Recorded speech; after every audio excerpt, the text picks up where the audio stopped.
few weeks back, I tried to move away from the iPad mini 6 for note-taking, but it all went a bit wrong. A few weeks ago, I reviewed this, the Remarkable 2.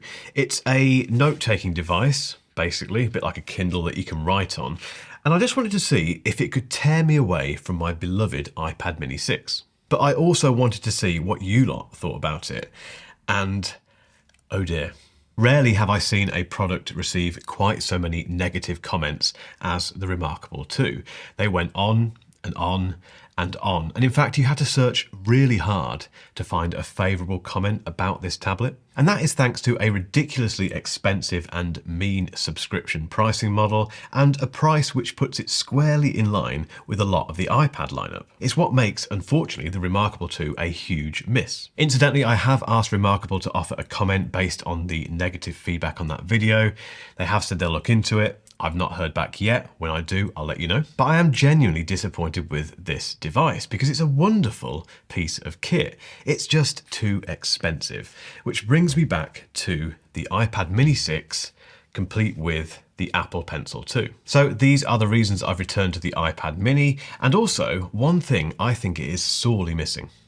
So as much as I'm fond of the A4 size of the Remarkable 2, I'd forgotten just how convenient the iPad mini is. And that's for pretty much every single task. It even slips perfectly into my Innertech tech organizer, which is this kind of mini bag thing which I take around everywhere, which I carry all my cables and chargers and stuff in.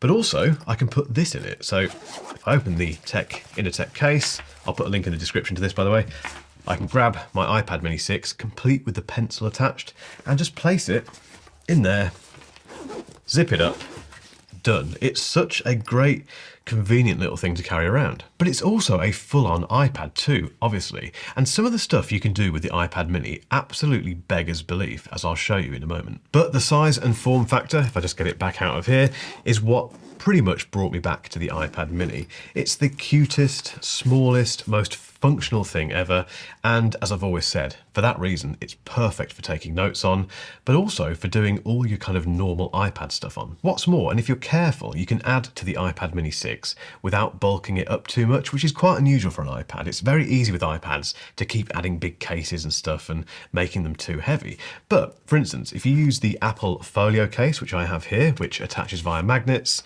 it's very lightweight, but it protects the iPad, but it just doesn't give it too much extra bulk. It's not heavier really because of it, and it just kind of completes this wonderful little package. A couple of weeks ago, I woke up to this tweet from Stephen Robles of Apple Insider fame. Basically, he'd somehow managed to edit an entire episode of his podcast on an iPad mini. Now, while I personally wouldn't edit my podcast on the iPad mini, I'm way too old-fashioned and stuck in my ways for that, it's impossible not to be impressed by what Stephen did and what he managed to do on this tiny little thing.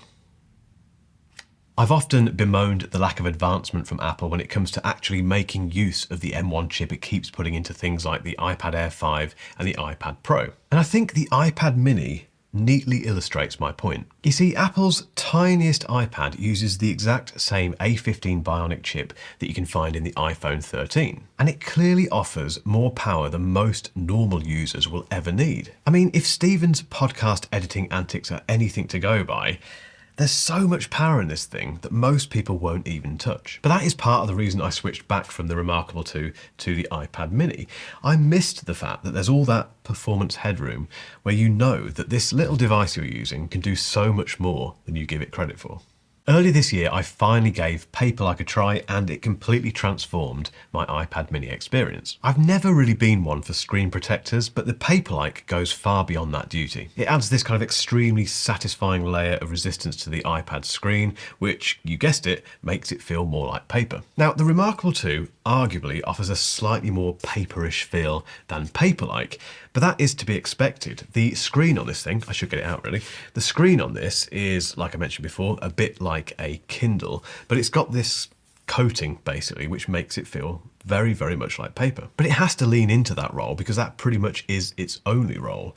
So the Paperlike, on the other hand, does this thing where it protects the screen and gives you that paper-like feel. And it's just another reason why I came back to the iPad mini quite comfortably, even though I enjoyed the writing experience on the Remarkable 2. I knew that if I came back to this, with the Paperlike on it, it would still feel like paper. So if you're worried about adding a screen protector to your iPad, you're just the same person that I was a few months back. And I am living proof that you can be converted when there is another huge benefit on offer. So for all of these wonderful things about the iPad mini 6, there is one thing that I've come to realise that it is missing big time. And to help me out, I'm going to refer to another tweet, this time from none other than Casey Neistat. Casey reveals that the one thing he wants from his iPad mini is a keyboard made by Apple. At the moment, he's having to make do with a third-party Amazon keyboard, but as he puts it, it's the magic one he's after. It's not really magic, Casey, I'm sure you know that, but I do get what he's talking about, because although I've been using the iPad mini 6 recently with the brilliant Logitech Keys to Go, this is a little kind of Bluetooth keyboard which is so ridiculously thin you can throw it in any bag.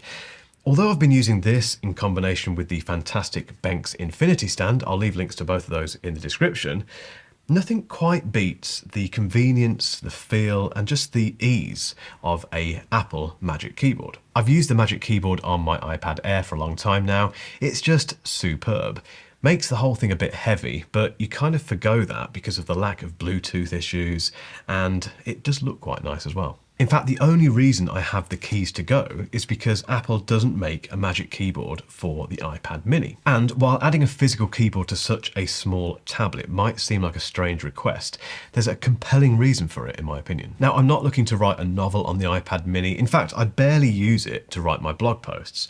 But being able to simply undertake some basic incidental typing, emails, tweets, that kind of stuff, would be wonderful. In fact, I think a Magic Keyboard from Apple for the iPad mini could be a crowning glory for the best iPad Apple makes.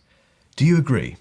Let me know in the comments. So, nice try, Remarkable. I'm afraid, as much as I admire your hardware and the feel of this thing, I have to agree with my audience. All roads appear to point back to the iPad mini. I'd love to know though, do you use your iPad mini for note-taking or do you hate the idea? Let me know in the comments. And if you've still got some time, keep watching for a recent video where I go through my favourite iPad mini accessories. Until next time, thanks for watching. I'll catch you in the next video.